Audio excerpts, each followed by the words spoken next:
Hello guys and welcome back to our channel. Today I want to talk about how to prevent ear pain after a freediving session. And before we start, my name is Sergey, I'm a freediving instructor trainer, and on this channel I help you to become a better and safer freediver. So if you're new here, subscribe to this channel and click the bell button. In this case you're not gonna miss my next freediving videos. And if you already did it, thank you very much, I really appreciate it. Okay guys, ear pain after freediving sessions. But before that, let me tell you my story, my experience with the ear pain, ear infection after freediving or diving sessions. So when I moved to Ko Tao many years ago, initially I became a scuba instructor. And then, of course, when you're a scuba instructor on Ko Tao, you're diving a lot. Basically, you're diving every single day. Sometimes you do a 2 sessions, 3 sessions, 4 sessions, sometimes 5 scuba diving sessions. And then, at one point, I think it was also like a rainy season when your immune system is compromised as well, I start having ear infection almost every week. So I have an ear infection, I have a pain in my ear, I go into the hospital, they gave me some medicine, they gave me some ear drops, the pain gone, I start scuba diving again, and then I have an ear infection again. I go to the hospital again, and then it was same over and over and over. So each week, almost each week, I was at hospital, they gave me ear drops, etc., different medicines, and then I feel better, but then I have an ear infection again. At one point, the doctor told me, look, you are at the hospital every week, you consume a lot of medicine, are you sure that you want to continue scuba diving? And this was a kind of like last call for me. I was thinking, oh yeah, it's getting serious, I need to do something with it. And then I look around what other scuba instructors do, and I noticed that a lot of scuba instructors, and then apparently freediving instructors as well, they use some kind of solution. It is a vinegar with water solution, or it is a like alcohol with a water solution, and then after they finish their session they was putting it inside their ear and then let the solution come out from the ear, and this was kind of protecting them. So when you have an ear infection, usually what is going on? So this area, so give my horrible drawings. So like this is your ear, and then inside your ear you have an ear channel, and then it ends up with your eardrum. And usually this, like when you have a outer ear infection, this channel become inflamed, it becoming like reddish.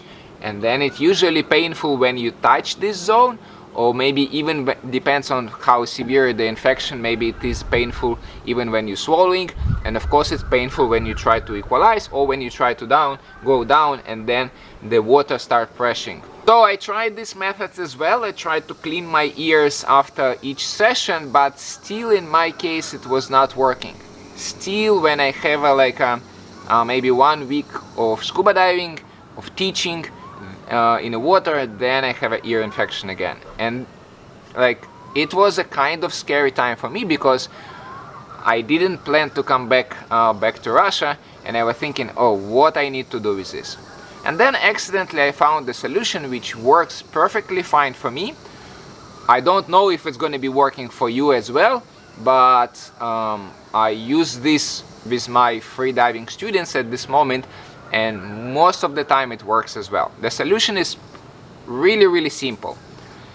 After 2-3 days of diving, you have to have a day off. And when I'm saying day off, it means like a dry day. It doesn't count as a day off if you do like 3 days of training in the water, like open water session or pool session, and then when you have a day off you're going snorkeling or you're going swimming. In this case, it's not what I mean by day off. It should be a dry day off. So for example, you do a 2 or 3 days training in the water, and then 1 day you completely off, or maybe you can still do like some stretching session, maybe some breathing or anything else, but not in the water.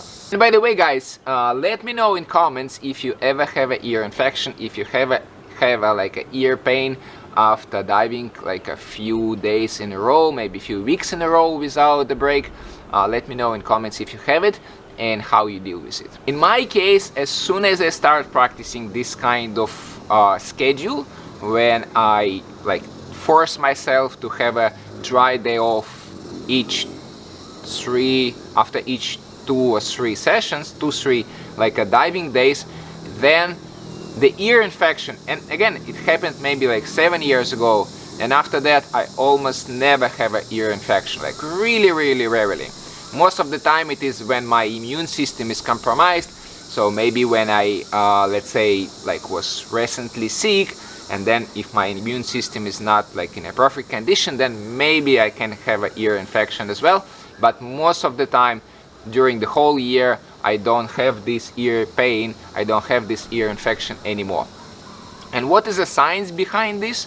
So as you know, inside your ear, inside this channel, quite often you have a like ear wax. This yellow substance doesn't look really pretty, I know, but this substance, this wax, have a function. It's protecting your ear from ear infections. So, and then when you're diving too many days in a row, the water is like wash out this wax from your ear, and then your ear is becoming much more susceptible to have this ear infection.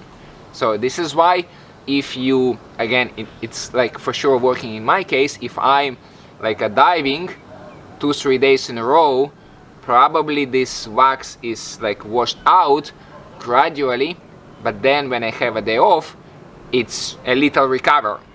And this is like my opinion. I don't checking it every time. I don't know like, oh, if it's getting like more wax or less. So this is a kind of my understanding what is going on. So to have this ear wax inside your inside this channel is really important. And this is why we have a second advice. Never ever use these sticks which you put in your ear and cleaning inside this channel your ear wax. I mean, there's a few reasons why not to do it. First, if you are planning to do a session in the ocean and your ear is completely free of this substance, then you have a higher chance of ear infection. And the second problem, that when you use this stick, there is a chance that you're gonna like compress this wax on your eardrum. Now your hearing can be a little bit compromised, and also if you compress too much, then like underneath this wax it can be like infection as well. So don't use the sticks, pretty simple. So 2 rules, guys. Rule number 1, if you do a 2-3 days diving, please force yourself to have a day off, and day off means dry day off. And the second, don't use the sticks. So this is a pretty simple rules. We can maybe say there is a third rule. As soon as you have a like even mild ear infection, make sure that you recover before your next water session. Because if you have a like a ear infection and a little pain, and maybe you start using ear drops, but then you continue diving, then it just can get more severe, the pain can get more intense, infection can get like a bigger. So this is why it's much more easy to sort it out on the beginning stage. So as soon as you have some pain, stop your water activity, use the medicine, go to the doctor, and recover fully, and then start your and then do your next session. So guys, one more time, this works for me for the last like 5, 6, 7 years. When I start implementing this kind of schedule for myself, it works perfectly fine for me. I almost never have an ear infection, despite the fact that I'm diving pretty regularly. I mean, now it's a corona time, I'm not diving that regularly at this moment, but before, let's say last couple of years especially, I was pretty busy. I was almost every day in the water, but when I have a day off, each 2-3 days, I have a dry day. In my case, I'm an instructor, so I have a lot of students. I had a lot of students, so in this case, when I need to day off, I dry day off, I do like some stretching sessions with my students, I do a theory sessions with my students, etc, etc. And since I'm really pushing this idea to my students, almost never my students, like master students who diving with us regularly, have almost never they have ear infections as well. Especially if they follow this advice, because of course when I'm telling them, okay, tomorrow is a day off, some of them decide, okay, I'm gonna go ocean swimming or I'm gonna go snorkeling. And obviously if they really wanted, I couldn't stop them. But again, if you don't have a dry days off, there is a chance to have an ear infection. And if you have dry days off, then the chances is going to be much smaller. Again, there is probably a chance to have it anyway, but it's going to be much smaller. So guys, this was a video about how to prevent ear infection, how to prevent ear pain. I hope you enjoyed this video, I hope you found it helpful, and I will see you next time.